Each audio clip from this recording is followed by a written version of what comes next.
wal ikram. Sebelum kita mulai, mari kita lihat bersama-sama iktikaf di masjid ini, biar diamnya kita sampai selesai pengajian mendapatkan pahala dari Allah Subhanahu wa taala. Bismillahirrahmanirrahim. Nawaitul i'tikafah fi hadzal masjid sunnatan lillahi ta'ala. Saya niat iktikaf di masjid ini karena Allah Subhanahu wa taala.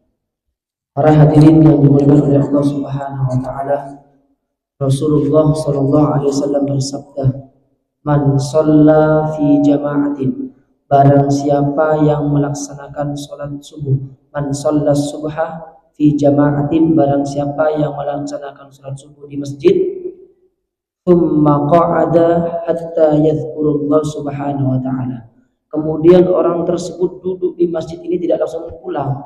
Jadi setelah salat subuh dia berwirid, berzikir kepada Allah Subhanahu wa taala sampai kapan? Hatta yasyruqus syams, sampai matahari itu terbit.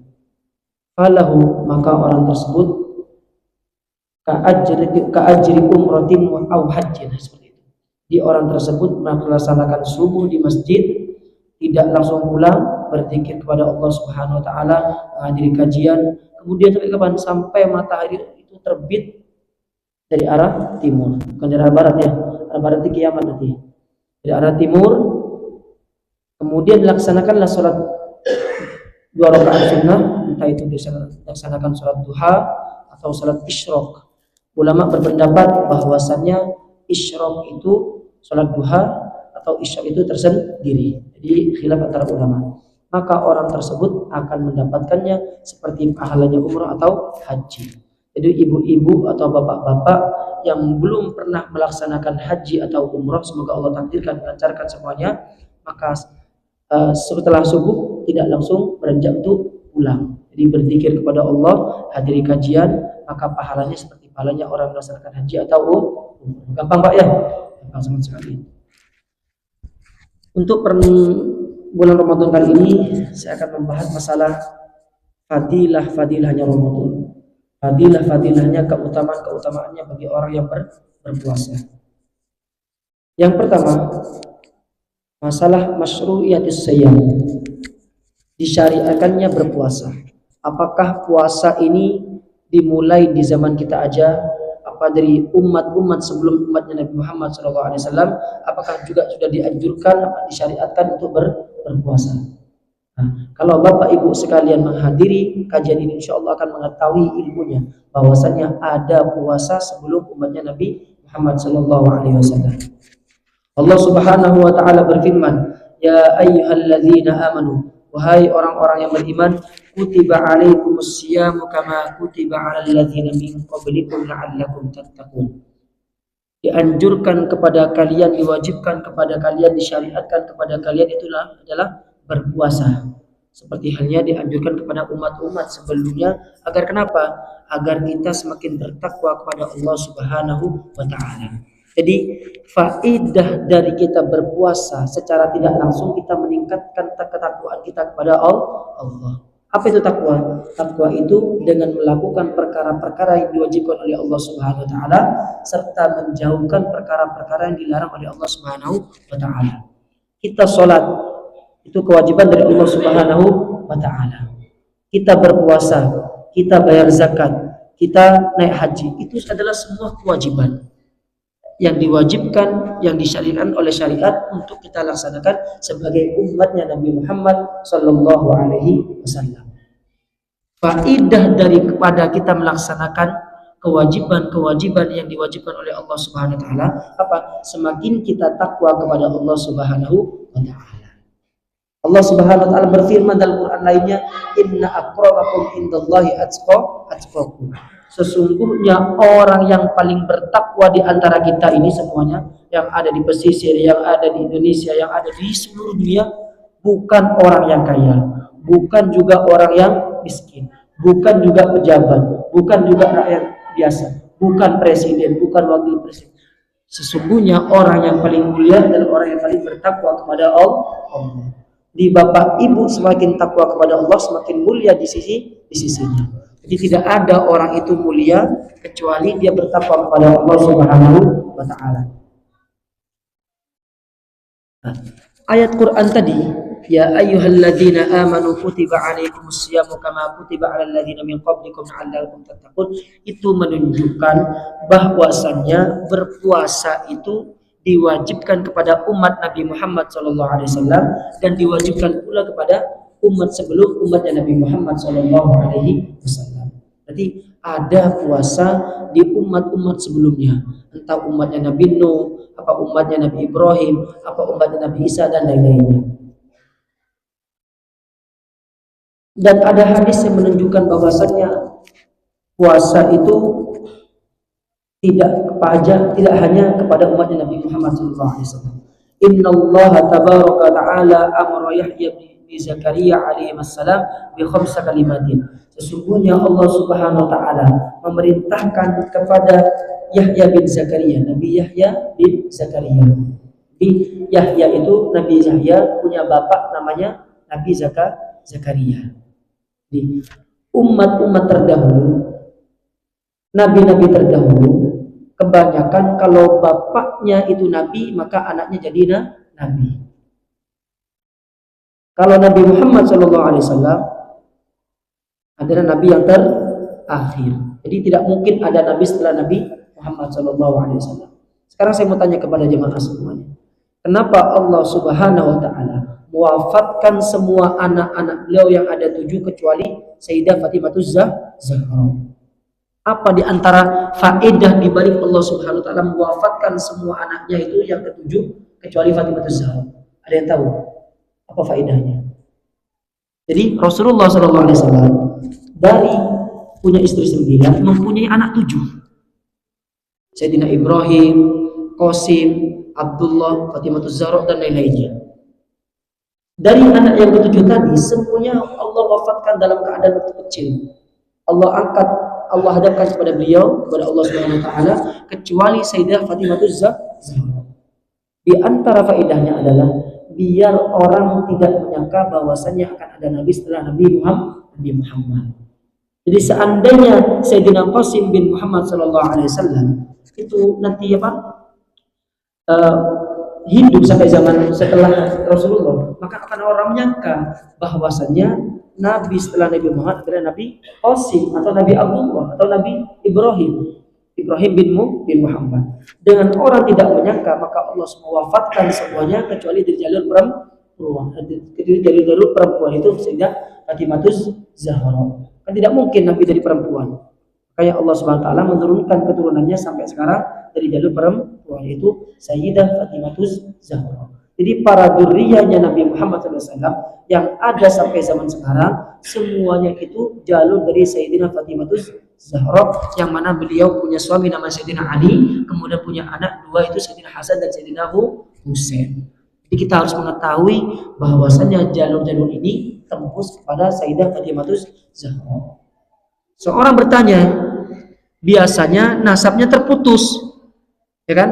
Bapak ibu sekalian, tidak pernah disandaskan kepada orang perempuan. Contohnya saya Nurul Yakin bin Imam Nur Khalis, gak mungkin saya dinisbatkan kepada ibu saya Nurul Yakin binti Azizah, gak mungkin. Contohnya Ustadz Imron pasti dinisbatkan kepada bapaknya. Semua bapak ibu sekalian yang ada di sini, yang ada di dunia, pasti kalau dinasabkan kepada nasab bapaknya, kecuali ada khususiyah, yaitu Sayyidah Fatimahuz Zahra. Jadi Sayyidina Ali dan Sayyidina Husain dan Sayyidina Hasan dinisbahkan kepada Sayyidina Fatimahuz Zahra binti Rasulullah SAW.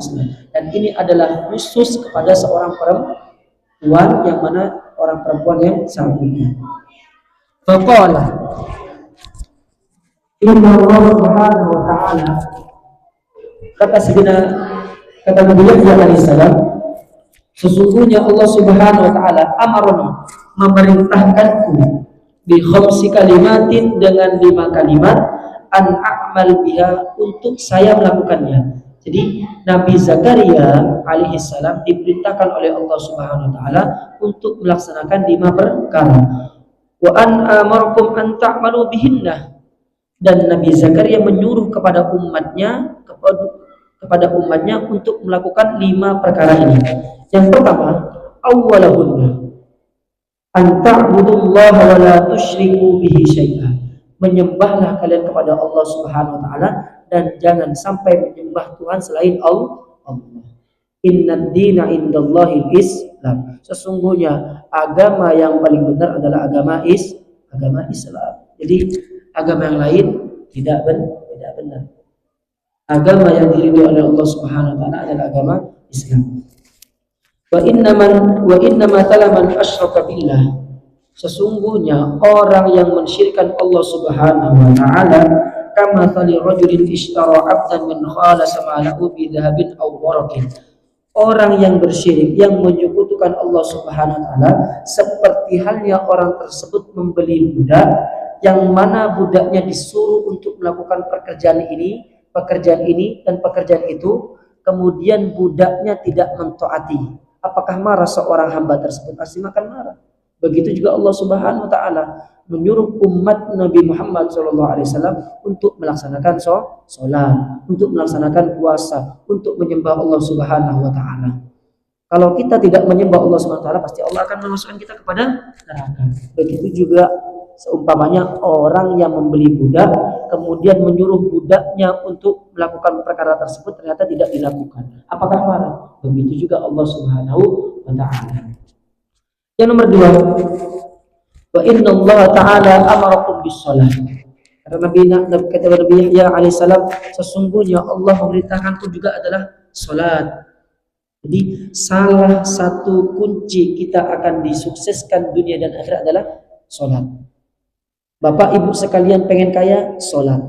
Pengen sukses anaknya di orang soleh, salat. Punya cita-cita yang sangat tinggi adalah salat. Jangan sampai kita meninggalkan sholat. Kenapa? Pada hakikatnya sholat adalah ad-du'a.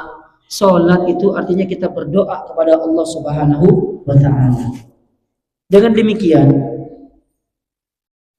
kita kadang-kadang lupa kepada Allah Subhanahu wa ta'ala. Tidak berdoa dalam 24 jam. Sebagai ganti daripada kita tidak berdoa adalah kita melaksanakan sholat. Kita perhatikan lebih dalam bahwasannya sholat itu dari awal sampai akhir isinya doa. Baca Al-Fatihah. Bismillahirrahmanirrahim. Alhamdulillahirabbil alamin. Bismillah dengan menyebut namamu ya Allah Ar-Rahman Ar-Rahim Maliki Yaumiddin, yang memiliki alam, seluruh alam dunia ini. Iyyaka na'budu wa iyyaka nasta'in. Hanya meminta pertolongan kepadamu ya Allah dan hanya menyembah kepadamu ya Allah. Ihdinas siratal mustaqim. Itu dari Allah sudah doa. Apa ihdina? Berikanlah kepada kami jalan yang benar, jalan yang lurus. Siratal ladzina an'amta 'alaihim. Itu artinya doa semua. Jadi dari awal kita melaksanakan sholat sampai akhir isinya adalah kita berdoa kepada Allah Subhanahu wa ta'ala. Jadi kalau tidak sholat, kita kapan akan berdoa? Sedangkan di waktu sholat kita sudah berdoa gitu. Kalau kita tidak sholat kemudian tidak berdoa, apa yang perlu kita lakukan dalam sehari 24 jam ini? Ihdinas siratal mustaqim, berilah kepada kami jalan yang lurus, jalan yang benar. Itu apa? Siratal ladzina an'amta 'alaihim, itu jalannya orang yang diberi nikmat kepada Allah Subhanahu wa taala, dari Allah Subhanahu wa taala. Ghairil maghdubi 'alaihim, bukan jalannya orang-orang yang dibenci oleh Allah Subhanahu wa taala, itu jalannya orang-orang Yahudi. Waladhdallin, dan bukan jalannya orang-orang Nasrani. Dari Al-Fatihah aja kita sudah berdoa kepada Allah Subhanahu wa ta'ala. Jadi sholat itu artinya kita berdoa secara bahasa. Wa amarakum bisyam. Yang nomor 3, kata Nabi Yahya alaihissalam, sesungguhnya Allah Subhanahu wa ta'ala memerintahkan kepada kita dan kepadaku dan umatku itu adalah as-siyam, itu berpuasa. Fa inna mithla dzalika, sesungguhnya orang yang berpuasa itu diumpamai kama thali rajulin fi isabatin, seperti halnya seorang laki-laki, seorang manusia yang berkumpul di kumpulan orang. Jadi bapak-bapak ibu sekalian, ada kumpulan seseorang Kemudian ada orang satu yang berpuasa, yang mana orang yang satu berpuasa itu lebih utama daripada orang yang kumpulan tersebut. Semisal gini, di hari Senin atau di hari Kamis Bapak Ibu semuanya melakukan puasa sunnah. Di kumpulan orang tersebut terdapat 100 orang.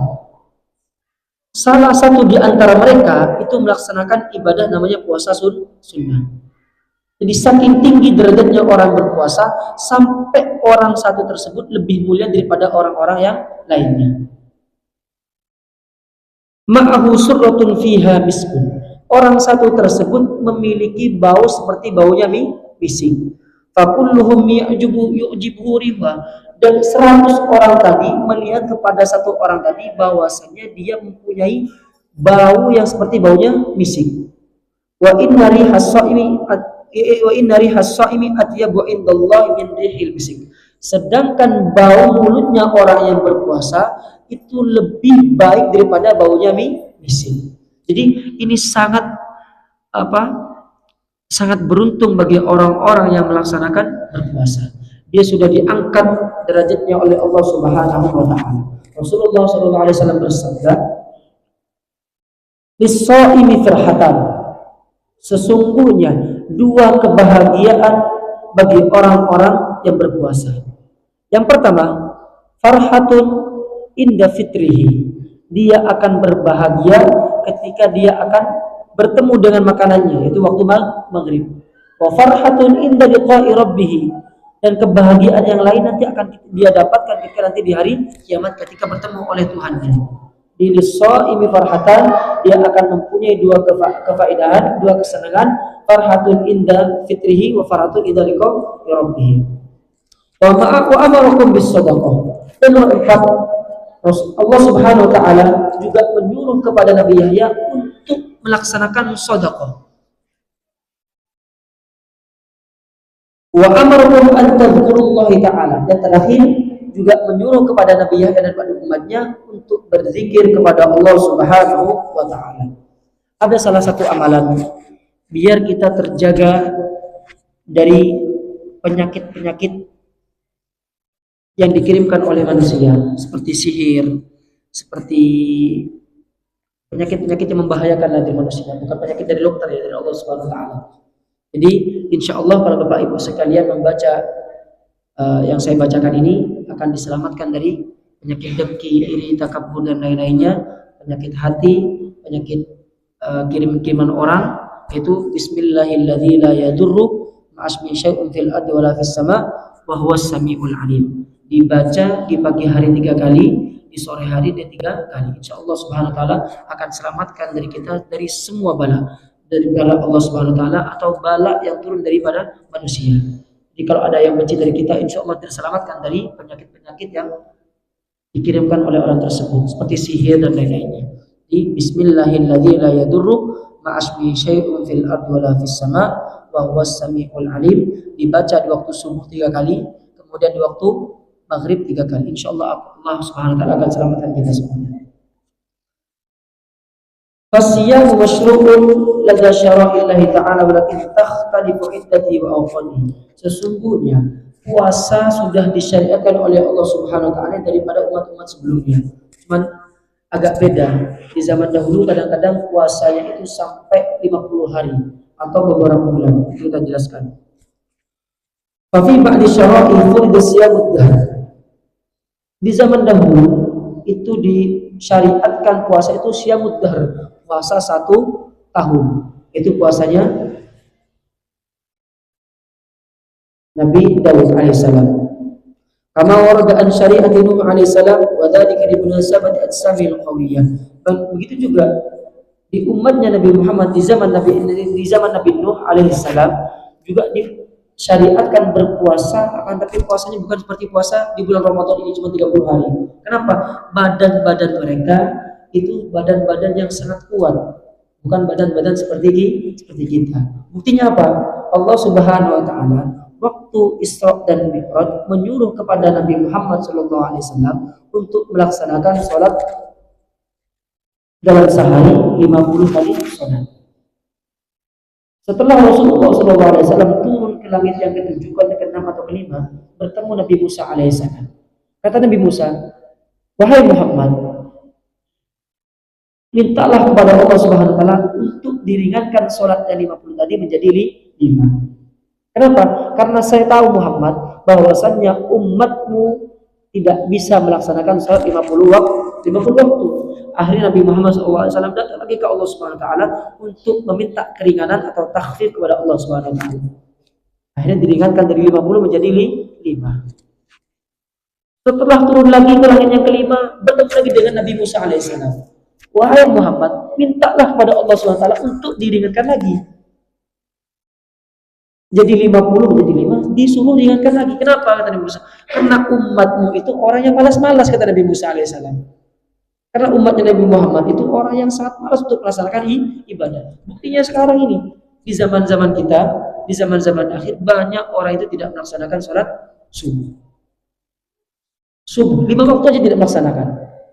Saya itu 5 tahun yang lalu masih mondok di Pondok Pesantren Sidogiri, Jawa Timur. Pernah suatu ketika pulangan santri, satu bis bareng, Pak. Jadi dari Sidogiri itu melaksanakan bis pulang bareng malam hari, nyampe di tol Semarang, kita minta melaksanakan sholat subuh kepada supirnya. Bapak, kita pengen berhenti, ingin melaksanakan sholat subuh. Ini kita sholat semuanya. Setelah sholat kita kembali ke bis. Kemudian saya tanyakan pada supir, Bapak nggak mau sholat apa? Sholat apa deh, katanya? Sholat subuh, saya bilang. Waktunya itu dari jam 5 sampai jam 6 lah. Bahasa gampangnya seperti itu. Setelah dia menjawab, saya sholatnya 1 kali, katanya. Jadi 1 tahun sholatnya 1 kali. Itu kapan? Sholat Idul Fitri. Ini enak Bapak Ibu sekalian. Jadi selama setahun dia melaksanakan sholat namanya sholat Idul Fitri. Jadi dijamak dia sama dia. Dijamak satu tahun 1 kali. Enak nggak? Enak Pak ya. Tapi dosa loh Bapak Ibu sekalian.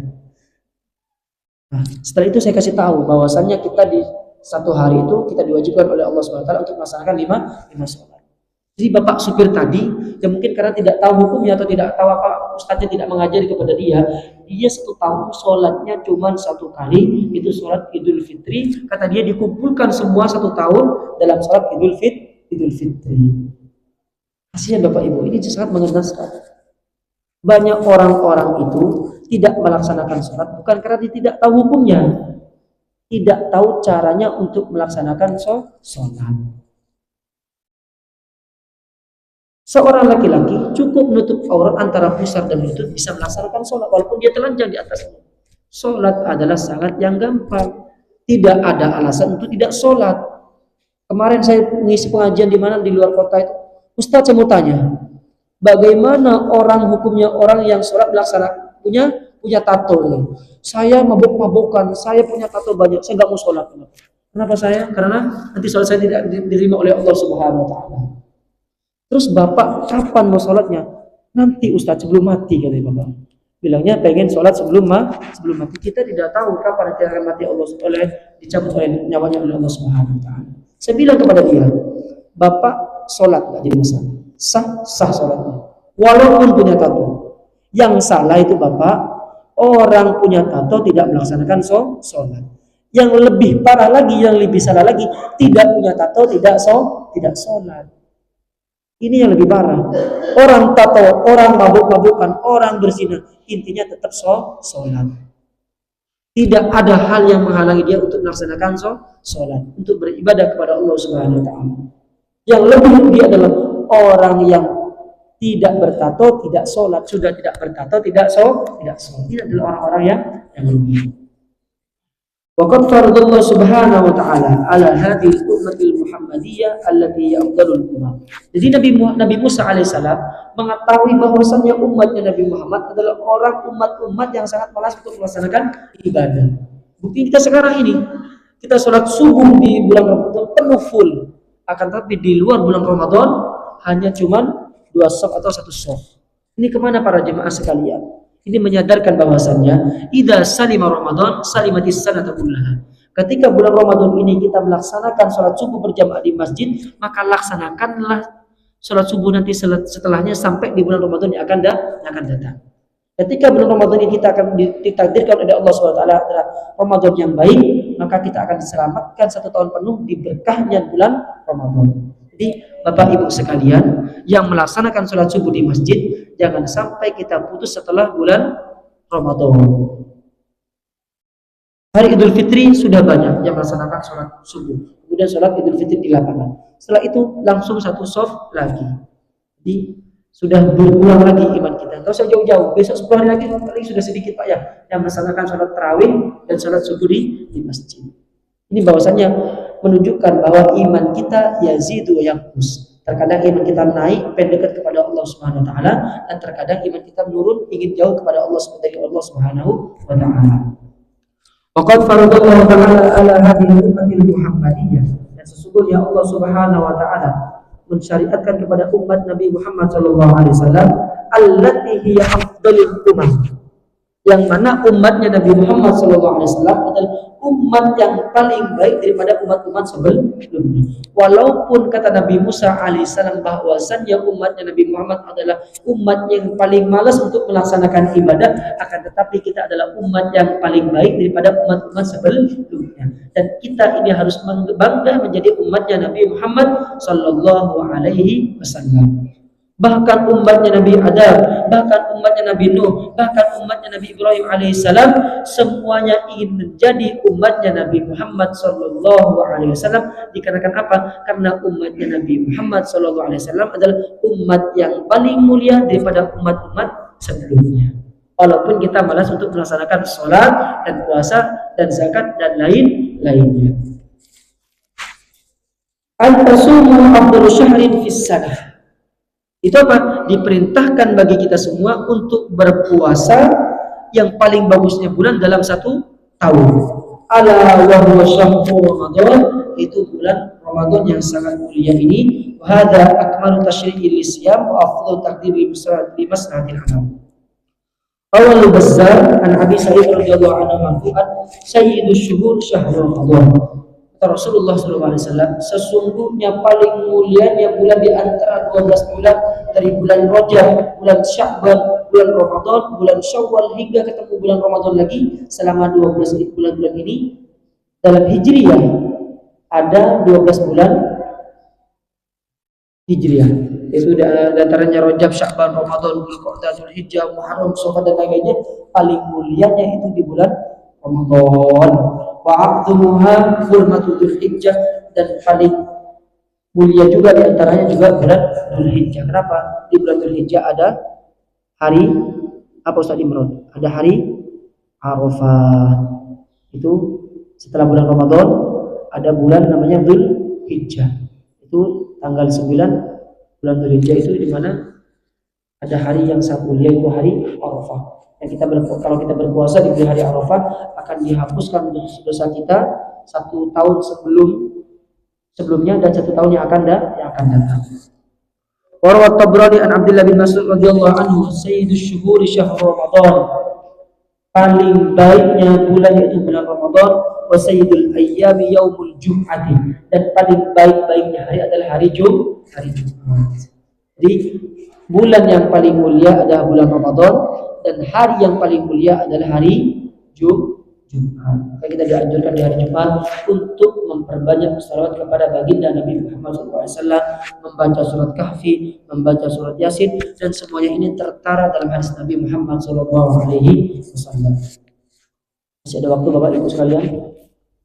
Cukup untuk pertanyaan.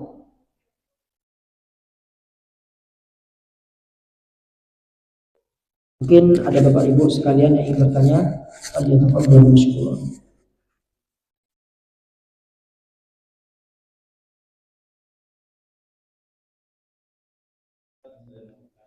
Nggih, Pak. Waalaikumsalam warahmatullahi taala wabarakatuh.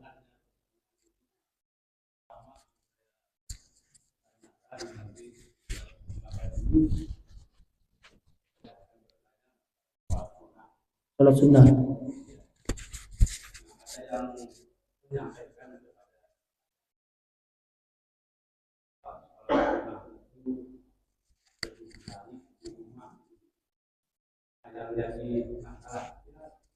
Kalau seandainya lebih baik Ya,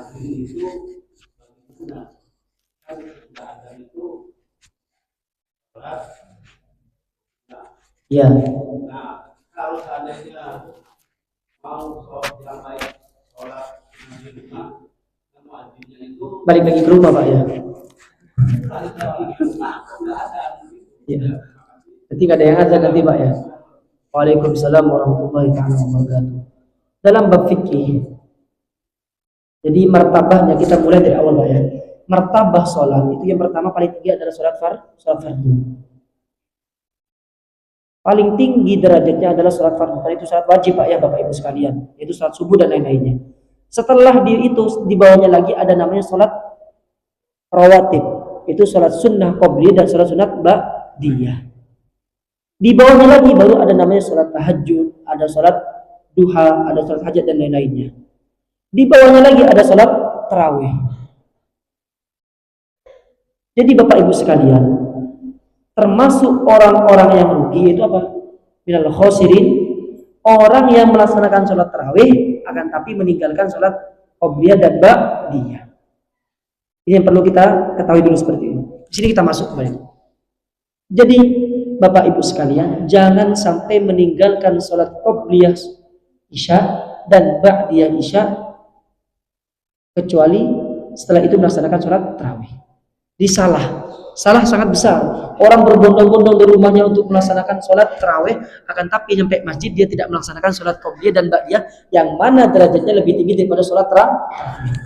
Setelah itu, sholat sunnah ini kata ulama dianjurkan untuk dilaksanakannya di rumah. Kenapa? Di Allah ya khofriyah. Biar orang tersebut terhindar dari kata riya, ingin dilihat oleh orang lain. Itu salah satu alasannya dianjurkannya untuk melaksanakan sunnah di rumah. Tapi kalau sholat qobliyah kan tidak ada riya Bapak, karena itu kesunahan. Contohnya gini Bapak melaksanakan sholat duha itu 10 rakaat. Kalau Bapak laksanakannya di masjid, takut terkena riya, ini orang ngapain sholat duha 10 rakaat seperti itu. Sholat tahajud di masjid jam 3. Kalau nggak ada orang nggak jadi masalah. Yang tahu bahwasannya kita riya atau tidaknya diri kita sendiri. Kita di sholat melaksanakan sholat tahajud, sholat duha dan lainnya, apakah kita ingin dilihat Allah, apakah kita ingin dilihat manusia. Jadi kesunahannya di situ. Dianjurkannya sholat sunnah itu di rumah karena untuk terhindar daripada riya. Jadi kalau Bapak tidak riya, mau sholat tahajud di sini 30 rakaat, 40 rakaat dan lainnya nggak jadi masalah. Intinya biar kita terselamat daripada riya. Kalau di rumah tidak ada orang yang melihat bahwasanya kita melaksanakan sholat tahajud, sholat duha, sholat qobliyah dan lain-lainnya. Ada hadis Nabi Muhammad SAW. Man shalla isna asyaraqatan banallahu subhanahu wa ta'ala fil jannah buyutan. Barang siapa yang setiap harinya melaksanakan sholat 12 rakaat, itu sholat sunnah qobliyah dan ba'diyah. Yang pertama sholat sunnah qobliyah subuh, itu 2 rakaat. Kemudian sholat sunnah 4 rakaat sebelum zuhur, jadi 2 rakaat. Yang lebih dianjurkan itu sholat sunnah qobliyah zuhur itu 4 rakaat, karena ada hadis Nabi Muhammad SAW 2 rakaat, jadi 6 rakaat. Setelah itu ada ba'diyah zuhur, di 8 rakaat. Berapa berarti Bapak? 8 rakaat. Ada qobliyah asar, ada ba'diyah maghrib, dan ada ba'diyah isya. Yang sholat 12 rakaat ini, maka Allah Subhanahu wa ta'ala akan membangunkan nanti di surga adalah rumah. Enak Pak ya, nanti dibangun rumah lagi. Jadi kalau setiap hari 12 rakaat akan dibangun oleh Allah Subhanahu wa ta'ala rumah. Di Bapak pindah-pindah nanti di surga.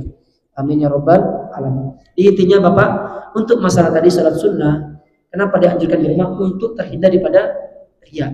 Karena penyakit hati itu susah dihilangkan Bapak Ibu sekalian. Kita nggak ada yang tahu. Ini tidak ada yang tahu, makanya kita lihatkan perkumpulan kita ini karena Allah Subhanahu wa ta'ala, bukan karena kita dilihat oleh orang lain, bukan karena sesuatu dunia dan lain-lainnya. Alasan paling tepat oleh para ulama untuk terhindar daripada riya, yaitu penyakit hati yang paling susah kita hilangkan. Tidak pun juga kalau tidak ada muadzinnya Pak ya, nggak ada adzan subuh nanti, nggak ada adzan subuh kemudian tidak qomat, dan lain-lainnya. Allah a'lam bishawab. Ada lagi Bapak Ibu sekalian pertanyaan? Waktunya kurang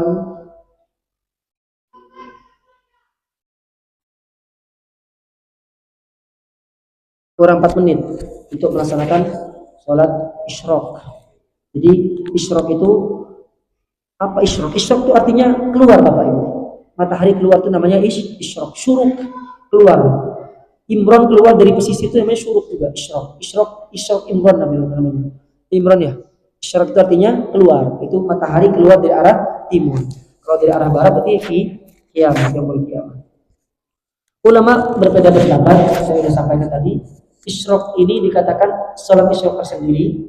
Ada yang mengatakan sholat duha. Jadi ada dua pendapat di situ. Ada yang mengatakan isyraq itu sholat isyraq tersendiri. Ada yang melaksanakan, ada yang mengatakan sholat itu sholat duha. Jadi yang melaksanakan sholat duha sudah termasuk dalam sholat isyraq.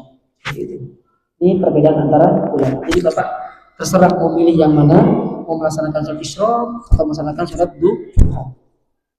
Ada lagi pertanyaan? Cukup? Ibu-ibu biasanya banyak bertanya ini. Enggak ada. Ngantuk semua ibu-ibu ini.